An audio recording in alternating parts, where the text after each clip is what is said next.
Good morning बच्चों। हिरण्यकशिपु की मैं कहानी सुनाऊंगी। हिरण्यकशिपु एक बहुत बड़ा राक्षस राज था, जिसे कह सकते हैं कि वो राक्षस था, राक्षसों का भी राक्षस था। तो उसने एक बार ही बहुत कठिन तपस्या करके भगवान ब्रह्मा को खुश कर दिया। और ब्रह्मा जी जब प्रकट हुए बोले कि बताओ, मांगो वरदान, क्या मांगते हो।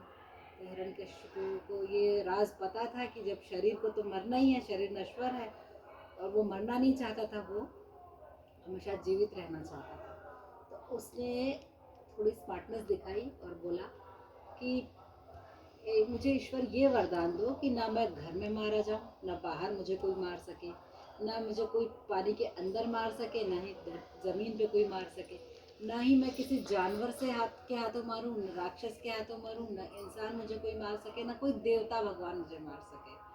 और उसने मांगा कि मुझे कोई हथियार से ना मार सके, किसी भी तरह के अस्त्र शस्त्र का प्रयोग मुझे मारने में कर ही नहीं सके, करेगा तो भी मैं मरूंगा नहीं, बच जाऊंगा, ऐसा मुझे वरदान दीजिए। तो भगवान को प्रकट तो हुए थे, तो उन्होंने तथास्तु कह दिया। तथास्तु, जैसा कहो मांगोगे वैसा मिलता है, वैसे भी दुनिया का रूल है, जो मांगोगे वो मिलेगा, तो उसको भी मिल गया वही। अब वो इतना ज़्यादा घमंड अहम उसे हो गया था कि मैं राक्षस राज अमर हूँ, अब मुझे कोई नहीं मार सकता। तो उसने अपने राज्य में प्रजा को सताना शुरू कर दिया। उसने अपने आप को भगवान सर्वशक्तिमान समझना शुरू कर दिया। और उसने लोगों को से कहा कि मेरी पूजा करो, मैं ही सर्वशक्तिमान हूँ, मैं ही ब्रह्मा हूँ। तो लोग उसे डर के मारे उसकी पूजा करने लगे। लेकिन उसका जब पुत्र हुआ प्रहलाद, प्रहलाद को ये नॉलेज था कि मेरे पिताजी सर्वशक्तिमान नहीं हो सकते, क्योंकि ये जो धरती है, सूरज है, आकाश है, सब जो शक्तियाँ इस संसार में है और ब्रह्मांड में है, वो उसको चलाने वाली शक्ति कोई और ही है, सर्वशक्तिमान परमपिता परमेश्वर कोई और ही है। और वो उन्हीं की भक्ति करता था प्रहलाद। अपने पिता हिरण्यकशिपु की बात वो नहीं मानता था, उनकी पूजा नहीं करता था। तो हिरण्यकशिपु ने सोचा कि क्यों ना मेरा बेटा ही क्यों ना हो, अगर मेरी पूजा नहीं करेगा तो मैं ऐसे भी अपने रास्ते से हटा दूंगा, ऐसे भी मैं मार डालूंगा, क्योंकि ये माहौल खराब कर रहा है, लोगों को मेरे खिलाफ भड़का रहा है। तो कई तरीके से मारने की कोशिश की, प्रहलाद को नहीं मरा। उसकी बहन थी हिरण्यकशिपु की होलिका, उसको ये वरदान था कि वो उसको आग नहीं जला सकती।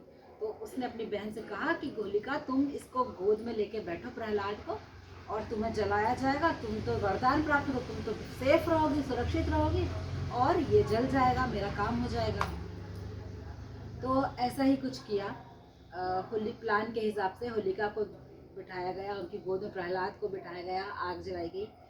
प्रहलाद भगवान के नाम के जप करता रहा और भगवान की याद को उसने एक पल भी अपने दिल से नहीं निकाला, निडर रहा। हुआ ये, होलिका जल गई, प्रहलाद सेफ सुरक्षित बचे रहे। फिर जब बहुत ज़्यादा हिरण्यकशिपु का आतंक बढ़ गया, तो भगवान विष्णु को खुद नरसिम्हा अवतार लेकर धरती पे आना पड़ा उसको मारने के लिए। अब शर्त ये थी कि न घर के अंदर मरे न बाहर मरे। तो उन्होंने एक दरवाजे के बीचों बीच चौखट पे वो बैठे, उन्होंने नरसिंह अवतार लिया, जिसमें पूरा शरीर तो नर का था, इंसान का था, और जो सिर था वो शेर का था, और नाखून जो थे वो शेर के थे, बाकी हाथ पैर सारे इंसानों वाले थे। तो वो जो बॉडी हुई, न राक्षस की हुई, न इंसान की हुई, न शेर की, तीनों की मिक्स हो गई, और न जल में न थल में।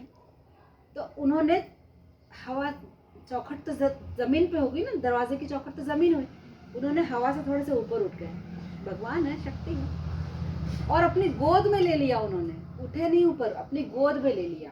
जब अपनी गोद में ले लिया हिरण्यकशिपु को, तो न जमीन पे कहाँ हुआ ना, वो गोद में हुआ, और अपने नाखून से, क्योंकि उसको कोई अस्त्र शस्त्र नहीं मार सकता, तो जो सिंह के नाखून होते, सिंह जैसे नाखून थे उनके, क्योंकि उनका नरसिंह अवतार था, तो सिंह जैसे नाखून से उसके पेट को चीर के उसके शरीर का अंत कर दिया। उसके आतंक का भगवान विष्णु ने अंत कर दिया।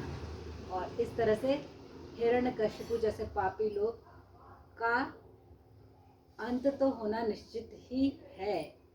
Thank you.